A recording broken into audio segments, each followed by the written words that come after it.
দীর্ঘবিরতির পর ১১৭৫ জন পর্যটক নিয়ে সেন্ট মার্টিনের উদ্দেশ্যে ছেড়ে গেছে ৩টি জাহাজ। ডিসেম্বর ও জানুয়ারি এই ২ মাস প্রতিদিন ২,০০০ পর্যটক সেন্ট মার্টিনে রাতে থাকতে পারবেন। কক্সবাজার শহরের ডুনিয়াছড়া বিআইডব্লিউটি এর ঘাট থেকে সকাল ৭টার পর থেকে একে একে ছেড়ে যায় কর্ণফুলী এক্সপ্রেস, ১২ আউলিয়া এবং কেয়ারি ক্রুজ অ্যান্ড ডাইন। সকালে ট্রাভেল পাস দেখিয়ে জাহাজে ওঠেন যাত্রীরা। নভেম্বর থেকে সেন্ট মার্টিন রুটে জাহাজ চলাচলের অনুমতি পেলেও রাতে থাকার নিষেধাজ্ঞা থাকায় যাত্রী সংকটে জাহাজগুলো ছাড়তে পারেনি। কক্সবাজারের জেলা প্রশাসক মোহাম্মদ আব্দুল মান্নান জানান, পর্যটক মন্ত্রণালয়, পরিবেশ অধিদপ্তর, ট্যুরিস্ট পুলিশ সহ সংশ্লিষ্ট প্রশাসনের সমন্বয় নির্দেশনা মেনে সেন্ট মার্টিন যাচ্ছেন পর্যটকরা। যাত্রী সংকটে কেয়ারি সিনবাদ নামে একটি জাহাজ ছাড়েনি।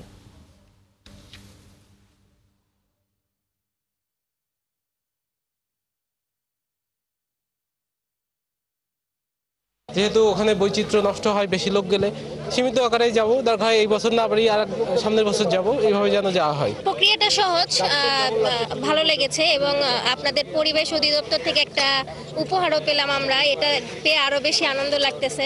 পর্যটকরা আশা করছি এই বছর খুবই ভালো উদযাপন করবে। আগে কখনো যাইনি, এজন্য আরো বেশি ভালো লাগছে। আমাদের ঢাকা ইউনিভার্সিটির জুলজি ব্যাচে আমরা সবাই একসাথে ফিল্ড ট্রিপে যাচ্ছি, খুবই ভালো লাগছে আলহামদুলিল্লাহ। আমরা প্রত্যেকটি যাত্রী টিকিট এবং ট্রাভেল পাস অনলাইনে চেক করা হচ্ছে কিউআর কোডের মাধ্যমে, যাতে নির্দিষ্ট সংখ্যার বাইরে অতিরিক্ত যাত্রী না যায় এবং যাত্রীরা যত পরিবেশ মেনটেন করে, প্লাস্টিক পণ্য না নেয়, এই জন্য চেকিং করা হচ্ছে পরিবেশ অধিদপ্তর, জেলা প্রশাসন, অন্যান্য আইন শৃঙ্খলা রক্ষাকারী বাহিনী।